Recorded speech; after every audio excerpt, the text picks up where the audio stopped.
Bueno, seguimos. Haciendo un pequeño repaso de los tipos de transporte celular. Tenemos al transporte de baja masa molecular, tenemos al transporte pasivo, que recordemos sus características y no me voy a cansar de repetir las características del transporte activo y pasivo. El transporte pasivo no gasta energía y siempre va a favor de un gradiente.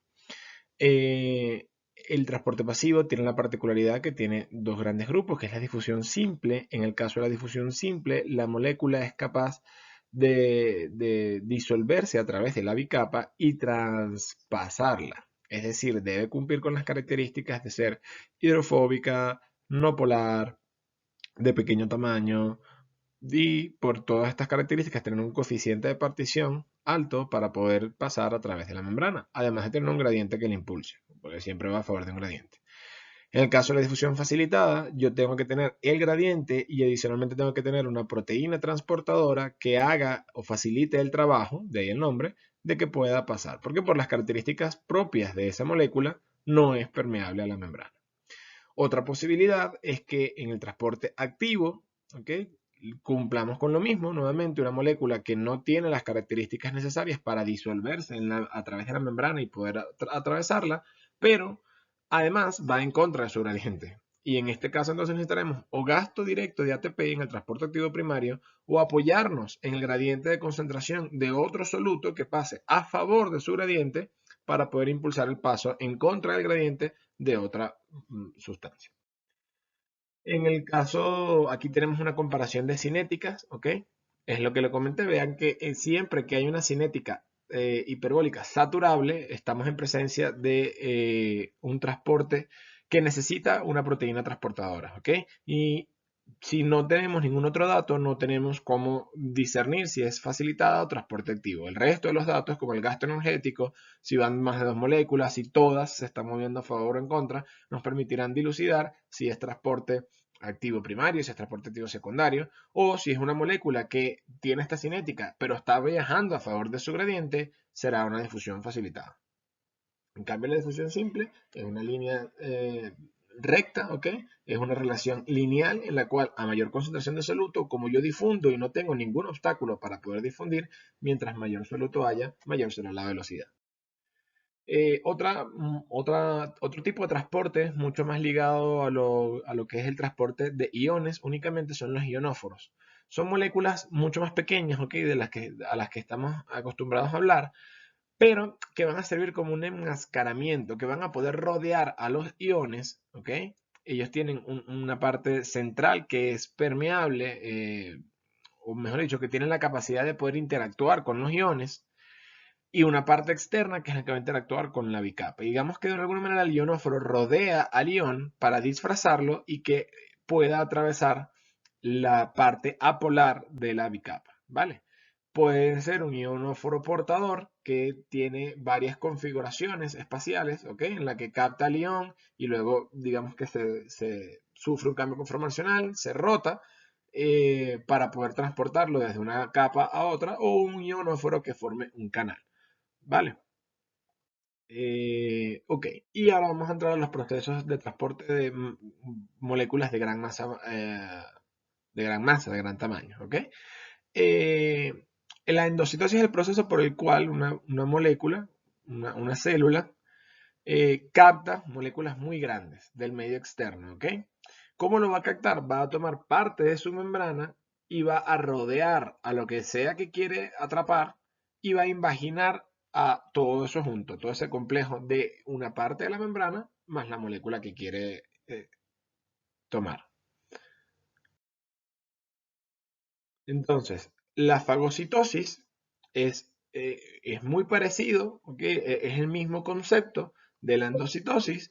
El problema o la diferencia con la endocitosis es que aquí ya no hablo de sustancias, de macromoléculas, aquí estoy hablando de microorganismos o restos celulares, porque quienes hacen la fagocitosis son células del sistema inmune y usualmente estamos hablando de invaginar restos de patógenos, restos de microorganismos que yo quiero destruir. Entonces, los fagocitos tienen una máquina celular impresionante de fagocitar. Él agarra cualquier cosa extraña que no reconozca como propia y la va a imaginar para luego digerir. ¿Cómo lo va a hacer? Solo ocurre, como les dije, en células fagocíticas, que son los macrófagos y neutrófilos, y digieren básicamente a partículas grandes como virus, bacterias, desechos de virus, bacterias, otras células. Es importante que vamos a tener una respuesta celular en la cual la clatrina, que es una proteína, se va a anclar a esta porción de la membrana y es lo que va, por así decirlo, a generar el cambio conformacional, la fuerza, para que esa membrana se invagine. Lo que se invagine, estos extremos, al tocarse acá, como se va cerrando, cerrando, cerrando, hasta que queda una pequeña burbuja encerrada por las características químicas de la membrana, que ya hemos hablado, que no pierde la continuidad, mantiene la continuidad, la va a mantener tanto en la vesícula como en lo que queda de membrana celular. Evidentemente, ¿la membrana celular cambia de tamaño durante ese momento? Sí, porque pierde una porción de la membrana. Pero eso es lo que le da el carácter dinámico que hablamos al principio. Y lo que va a quedar es un fagosoma revestido de clatrina, que es esta proteína que está acá, que es indispensable para la formación de la vesícula. En la pinocitosis, ¿ok? Vamos a obtener las macromoléculas que no pueden atravesar la membrana, pero generalmente son moléculas mucho más pequeñas comparadas con la fagocitosis, ¿ok? Ambas son un tipo de endocitosis, la fagocitosis y la pinocitosis, pero la fagocitosis habla de restos mucho más grandes y la pinocitosis de moléculas más pequeñas, pero que aún así son lo suficientemente grandes como para no poder atravesar por sí solas la membrana. Ok. Tenemos pinocitosis de fase líquida, ¿ok? En la que captamos al líquidos y el soluto que esté disuelto en ese líquido. Digamos que la particularidad que tiene la pinocitosis de fase líquida, desde que, en la que tomamos una interfaz líquida y introducimos al compartimiento celular a todo el líquido y el soluto que esté disuelto en ella, es que no es selectivo. Yo no tengo manera de saber o controlar muy exactamente cuánto o qué cosas están pasando en esa invaginación. En cambio, cuando hablo de pinocitosis absortiva, es mediada por un receptor. Es decir, el proceso de pinocitosis lo va a activar que yo tenga una molécula que tiene un ligando que se une a un receptor y la unión de ese ligando a ese receptor pone en marcha la maquinaria endocitaria. Y una vez que esto está unido, pasa el mismo proceso, la clatrina, la invaginación y todo esto, pero yo logro saber, ¿ok? Y logro concentrar y logro controlar que la invaginación solo va a ocurrir cuando yo esté uniendo a ese ligando en particular. Entonces, la pinocitosis absortiva es un proceso mucho más selectivo que la pinocitosis de fase líquida, en la que yo simplemente tomo un montón del medio extracelular y lo invagino con todo lo que se me venga ahí adentro. En cambio acá, cuando es medida por receptor, es mucho más específico. Vean que esto es lo que ocurre, tenemos receptor acá, se une, la clatrina está formando una especie de malla y al formar una malla, esa malla le va dando estructura a la membrana de manera tal que logro hacer la imaginación y queda una vesícula cubierta por la clatrina.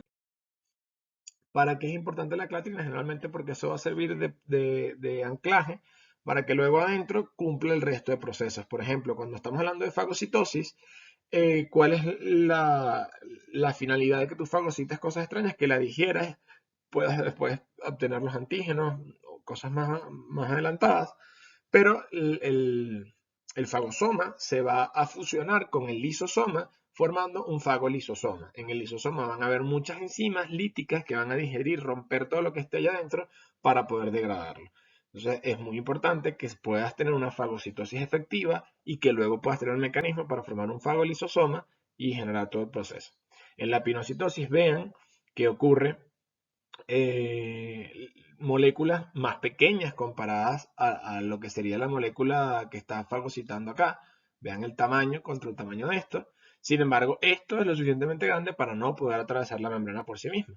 Esto sería como de fase líquida, ¿ok? Con el soluto disuelto acá. Y en esto sería la endocitosis o pinocitosis absortiva mediada por el receptor. La exocitosis es el proceso contrario, cuando yo tengo algo dentro de la célula que quiero expulsar. Tengo la vesícula por mecanismos de señalización celular se trasloca desde el interior celular hacia la membrana y una vez que esté lo suficientemente cerca, es capaz de fusionarse por las mismas propiedades de la membrana que permitieron imaginarse inicialmente y unirse. Tenemos la vacuola se adhiere a la membrana, una vez que garantizo o mantengo la continuidad de la membrana, lo que estaba dentro de la vacuola, ¿ok? De esa invaginación, ahora está en contacto con el medio extracelular.